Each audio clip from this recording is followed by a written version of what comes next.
What happens if you suffer from bad experientism, customer dissatisfaction? Do you give your staff any discretion to deal with dissatisfied customers? You know, it's really a nice feeling as a customer if I complain about something and the staff member or the manager has the right to say, Thayn, sir, we apologize for the bad service, or we apologize for this deficiency. Here's a 10% discount voucher or 20% discount voucher for your next visit. Something like that. But when you complain to a staff member and they stand and they stare at you, and then you look in their eyes and you can see, man, I'm getting nowhere. I just walk out and don't go back. So have you a system in place where you can help your clients experience a better recovery state? Can your staff member recover from a bad experience with your client? Your client relationship management is so vital. You need to know who your repeat customers are. You need to know their birth dates. You need to know where they live. If you can, get their anniversaries. Just create a little bit of good relationship management. It'll make your business healthy because those customers will come back. So you need to have a system where you get from quote to payment as quickly as possible. Have a little diagram like that, or write it down like I mentioned earlier on. But without that, ladies and gentlemen, how do I know that you've got a healthy business? And if you're not there, your staff can follow a system that looks similar to this, but create your own system. This is just to illustration purposes. So how do I check whether you got good clients? Your bad debts are probably going to be minimal, around 0 to 10% of sales. As soon as you've got bad debts of 20% more, I worry about your business. It's not that healthy. So you've got to start maybe vetting or checking that you've got the right customers. This is how I check whether you've got a healthy client base. Do you know whether they've got regular buying patterns? If the same customer is continually coming back to you, that's a healthy business. It's so nice when you walk into a store and someone says, welcome, and greets you by your first name, not so? It's wonderful. So do you have a system in place where you can actually get that? So maybe you can have a system where, okay, customer so-and-so is coming in, that's their name. Greet them like that. Very, very important, your repeat sales. And obviously, you want them to pay on time. There's no point in having a lot of customers that don't pay you on time. And your debtor's age analysis, I'm going to ask you for that. And all that a debtor's age analysis is, as I said earlier on, it's just an indication of who owes you what and how long they've owed that to you. So Sipho owes me 30 Rand, and he's owed it to me for 90 days. That's all I want to know. Because that will give me an indication of how healthy your business is. And if the bulk of that money that is outstanding is less than 30 days, you're in a healthy state. Okay.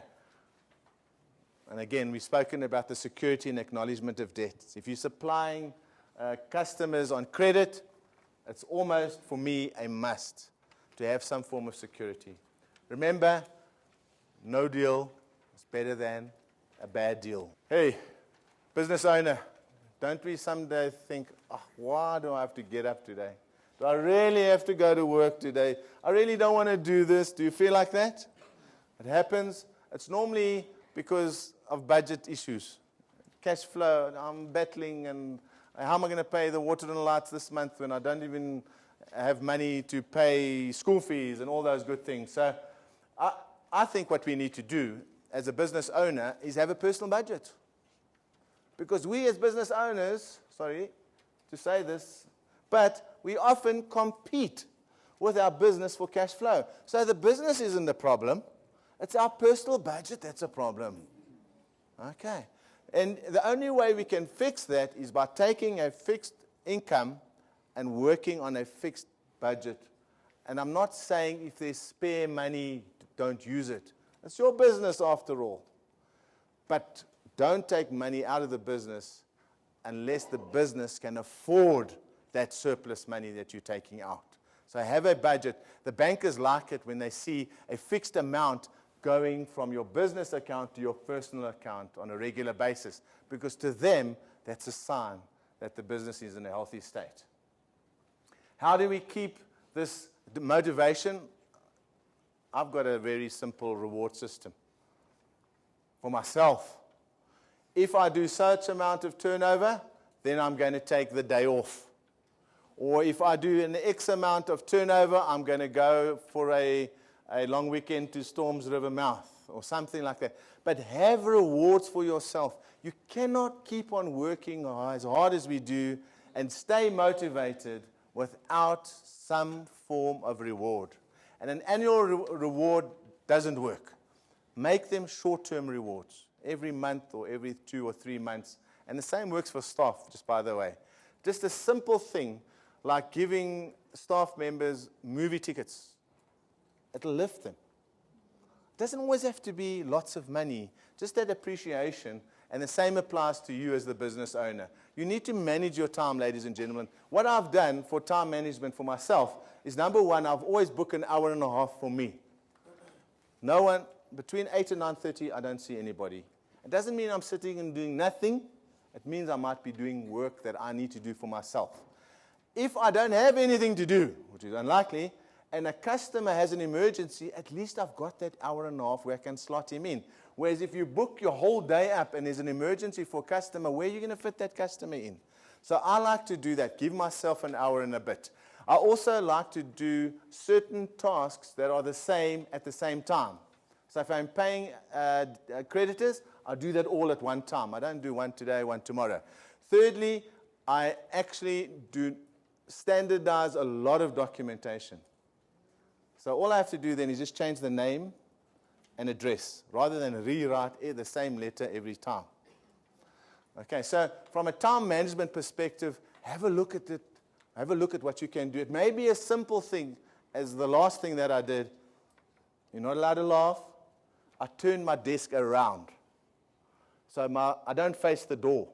My back is to the door. So if someone wants to talk to me, they've got to knock on the door. And then I turn around, because otherwise people are continuously walking past and it distracts you. So little things like that can help you with your time management. So how do I know whether you're healthy or not? I know because I can see you earning a fixed income that is market related. Okay?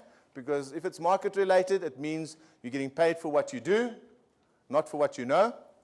It means you can go on, if you go on holiday with peace of mind, you don't have to worry. You come back in 3 weeks' time, the business is still there, then I know you've got a healthy business. So, go home, have a look if there's 2 or 3 things that you can do to improve your own health as a business owner, and implement those. So in closing, ladies and gentlemen, what are the 3 things you can do to improve your finances? Do you know what a healthy financial situation is now? It's a bit better than when we arrived. Because we're so scared to share things. Okay. Consulting fees. Ooh, how much do I charge for consulting fees? Oh. Accountants. I know you charge about 300 Rand an hour for bookkeeping. I know that if you're a senior attorney, you're going to charge 1,200 Rand an hour consultation fee. If you're an accountant, you're probably going to charge the same. If you're a computer guy, I know you're going to probably be charging around 300, 400 Rand an hour to sort out my IT. Am I right? But when we start our business, we don't know these things. Have a look at that. So staff are very important. Without your staff, you're going to really battle to do everything on your own. So try and keep your staff turnover down. Get your suppliers happy. Make sure you review them. Get the terms and conditions in writing. The same with your clients. And lastly, but not leastly, is there such a word? Last but not least, make sure that your goal as a business owner is that the business is independent of you, so that one day the healthy business creates value and creates wealth in your own pocket. Happy? Thank you very much. It's been awesome to be with you. Thank you.